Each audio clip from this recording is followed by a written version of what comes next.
WLNS is here for you with 6 News at 11. It's a case making headlines across the nation. A woman gone missing in Alabama after she reported a toddler she saw walking on the side of a freeway.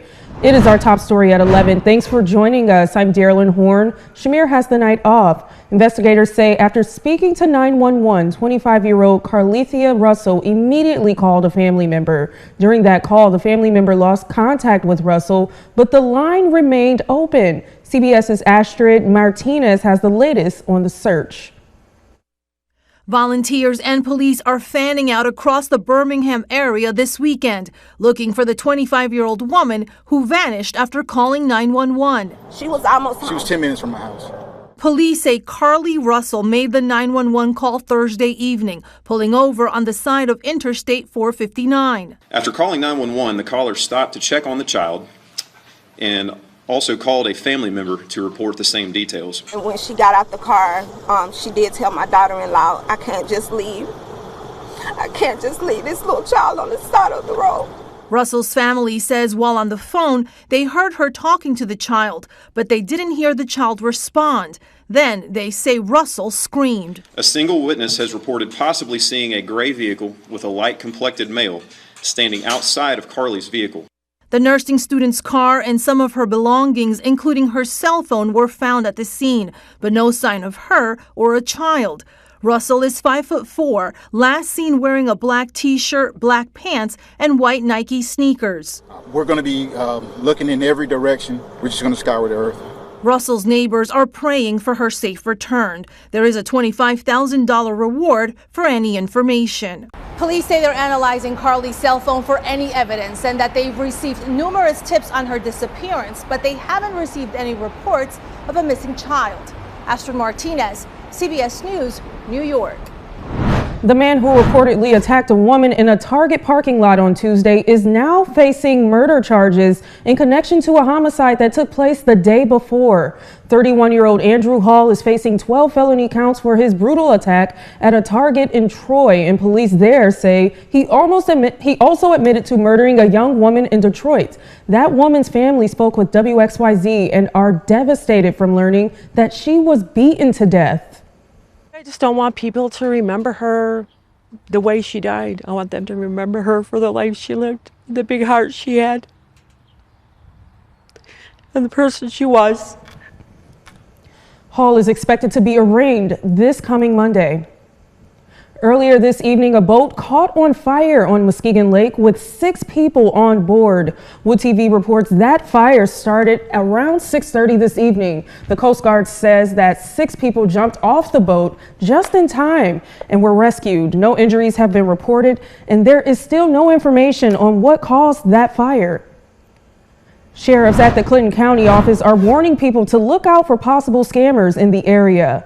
The department made the announcement after it received information about a man who had gone door to door wearing a shirt that says Route Manager. The man went to an elderly person's home and asked to see their cell phone. After using it for a few minutes, he said he didn't need anything else and he walked away. County sheriffs say although no one has reported their personal information stolen, people should be cautious of letting others come in their homes or use their cell phones.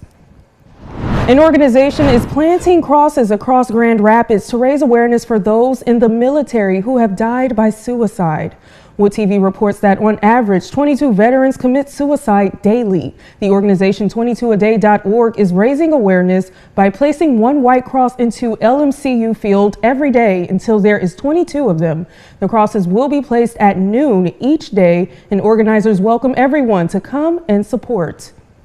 A healthcare organization invited to release butterflies in memory of their loved ones they've lost in order to process their emotions. Wood TV reports that Centrica Care Navigators, formerly known as Hospice Care of Southwest Michigan, invited anyone who lost a loved one, whether in hospice care or not, to come and honor their memory. They got to read their loved ones' names before releasing a butterfly into a garden in Battle Creek.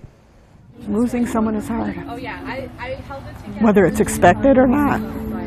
You know, it's just really, really hard, and everyone's going to go through it at some point in their life. I look at my husband as the butterfly because The day he died, we found a nest of butterflies in my yard. So this is just one more releasing of him. This event helps Centrica Care's grief support programs, which are available for free to anyone in Southwest Michigan. It is now day 2 of the Faster Horses Festival in Charlotte. It's one of the largest country music festivals in the whole country. Our Kyle Macon was there, and he's here for you now with a preview of the fun. Thousands are being treated to live music, cold drinks, and plenty of food at day 2 of Faster Horses. It got off to a rainy start, but that has not dampened the mood of everyone there. As for some, country music is just about getting together with loved ones. It just really feels like family music.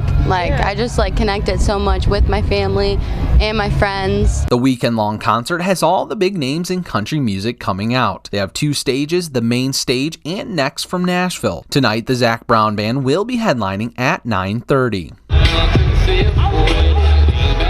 But with the concert expecting to bring more than 40,000 people, safety is always a top concern. This year, Faster Horses brought back the Aware Care Team. It's a group of people that will be walking around in purple shirts looking to connect people to services like water stations, police, paramedics, and much more. Everyone is so nice. All the staff has been so nice. Yeah. They're fun. My stepdad always jokes around with them, and they always take it. They're amazing. The nonprofit For the Boys will be out all weekend educating people about the dangers of carbon monoxide, as the founder lost his son at Faster Horses to CO poisoning in 2021. They are reminding campers to set up your generators far enough away from all campsites and to invest in a carbon monoxide detector. Just watch out for each other. If you are informed on generators, you could, there's plenty of people close enough. If you see a situation, try to identify the situation and let somebody know. Here for you at Faster Horses, Kyle Macon, 6 News. Now to the latest on our state's air quality. Another form of air pollution will hit Mid-Michigan tomorrow. Mid-Michigan's air quality is expected to be unhealthy for sensitive groups. According to the Michigan Department of Health and Human Services, if the air quality index is in the red, the state recommends that everyone should limit outdoor activities that are long or intense. Vulnerable people should stay indoors entirely. If you do have to go outside, it's best to wear an N95 mask. Also, you should not burn candles, light fireplaces, or use aerosol sprays, which contribute to indoor air pollution. From Storm Tracker 6, this is Weather First, sponsored by Auto Owners Insurance. Simple human sense. Even though temperatures were below average for today, it was still kind of that warm and humid situation. Those same conditions likely going to carry through as we move throughout your Sunday as well. For tonight, we still get a fairly quiet satellite and radar, partly cloudy conditions in the forecast here. High temperatures for today, we made it up to 81 degrees in Lansing and down in Mason. Mid to upper 70s over to the south of I-94. 77 degrees was reported over for the city of Hillsdale.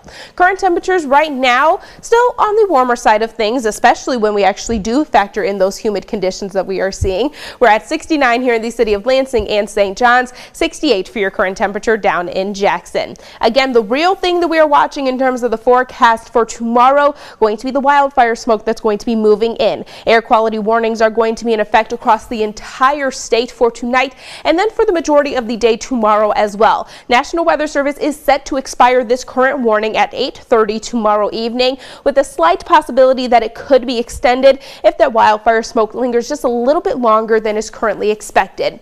We are not the only ones that are covered by this warning here. This warning extends across the better portion of the Great Lakes states.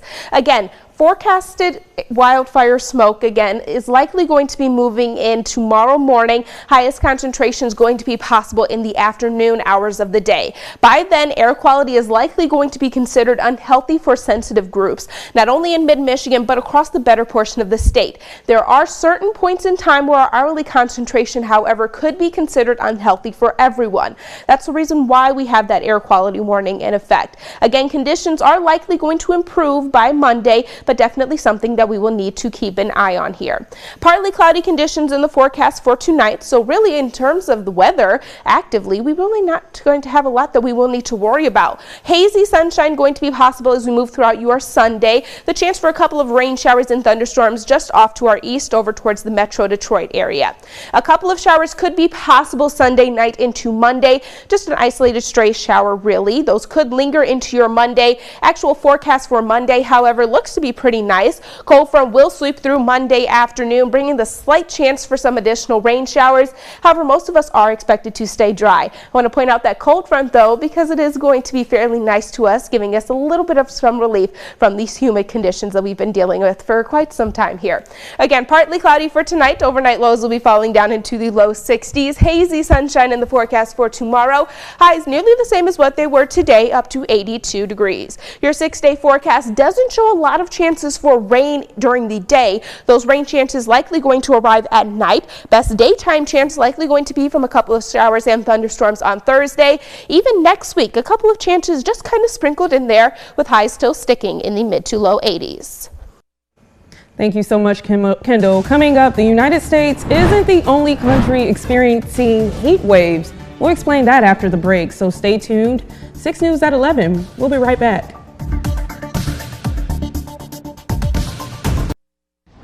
Welcome back. Much like the United States, European countries are struggling with the heat. CBS's Chris Livesay has the latest from Rome. The echoes of the past collide with the throbbing heat of the present at the Acropolis in Athens. For 2 days, Greek officials have been forced to close the ancient citadel during the most scorching hours to prevent further injuries. It's really hard. I've got asthma, so this heat is terrible for it. We were in Rome and had to actually have the paramedics called because the heat was so bad. It was suffocating. Yeah. I mean, we are from Washington, D.C., and we get a lot of heat there, but it's not like this. Across Europe, people have been collapsing under the weight of the Cerberus heat wave. Thank you so much. Named after the three-headed dog from Greek mythology that guards the underworld. In Rome, tourists like Bianca Davis take in the mist of the Trevi Fountain to stay cool. I don't know if I'm adjusting or if I've just learned how to work around it better. But Michigan, we get about 6 months of snow, so this is a lot. Yes, we've been filling up our water as much as we possibly can. The hottest temperature ever recorded in Europe was right here in Italy, almost 120 degrees just 2 years ago, and this year it's feared it could get even hotter. Surface temperatures can climb even higher. In Spain, thermal imaging resembles the sun as ground temperatures reach a blistering 140 degrees. Forest fires ripped through the Spanish island of La Palma, destroying homes and displacing hundreds. More than 1,000 miles away, the heat fans the flames in Croatia as well, where fires charred the Dalmatian coast off the Adriatic Sea. Cars and buildings are covered in ash in this Mediterranean paradise. But like the name of the heat wave, it's been transformed into an underworld. Chris Livesay, CBS News, Rome. Coming up on 6 News, an animal sanctuary is taking our most vulnerable farm animals to ensure they have a good life. We'll explain more when we come back. But first, here's a look at your winning lottery numbers.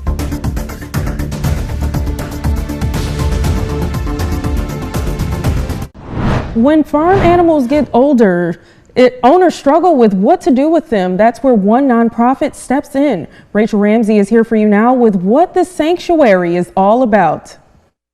We rescue senior animals. We give them a forever home. Bob Worthy's wife, Vic, started Mitten Misfits Farm Sanctuary. Today, they held an open house to spread awareness on what they offer. We have horses, we have goats, we have sheep, we have chickens and turkeys and peacocks. And that's just to name a few. Having this resource lets older farm animals live out the rest of their lives in comfort. If we didn't exist, there would be no other option other than euthanasia for most of these animals. Holly Guild has a passion for older animals. there are very few places that specialize in senior animals because they require so much care, and it's really expensive to care for them.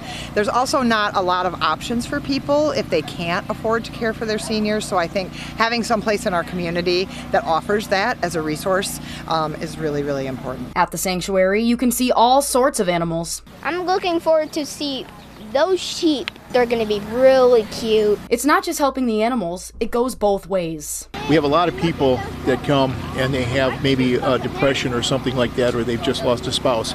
They come here and they say they get a great deal of healing from being with the animals. And with 70 volunteers, some studying animal sciences, this hands-on experience is great for their education. It definitely helped a lot just getting experience in all the animal worlds, not necessarily farm, because we've had dogs, we've had barn cats, so it's a very well-rounded experience. With the help of donations, they hope to expand their barn. Here for you in Grand Ledge, Rachel Ramsey, 6 News. Ian's here with sports, and it's going to be a late night for Detroit Tigers fans. Yeah, first pitch tonight was a little less than 2 hours ago, so we'll update you on how things are playing out in Seattle. Plus, we'll introduce you to a group of Lansing Common supporters who have put all the stops into each home game. All that and more next in sports. The forecast for tonight includes partly cloudy conditions with temperatures falling down to right around 63 degrees for most of us here. Your 6-day forecast shows hazy sunshine possible for tomorrow. Wildfire smoke also going to produce those air quality warnings we mentioned earlier. We do start to dry things out during the day. However, several rain chances going to arrive at night. Wednesday night into Thursday, another chance for a couple of showers and thunderstorms. But overall, it looks like our high temperatures are going to be sticking right around average for this time of year, normally in the mid to low 80s. I was telling you earlier, I love a mild forecast. Yeah, you can't complain when it's not in the 90s. You got the 80 degrees. It's a little cooler at night. That's the way to do summer. Give your air conditioner a break and you wall it a little bit so you have to turn on the AC. Oh yeah, it gets high, especially when we hit the 90s and whatever is higher than that. You can't sleep without the AC on if it's in the 90s. Yeah, never. Well, thanks for watching 6 News at 11. We'll see you back here in the morning.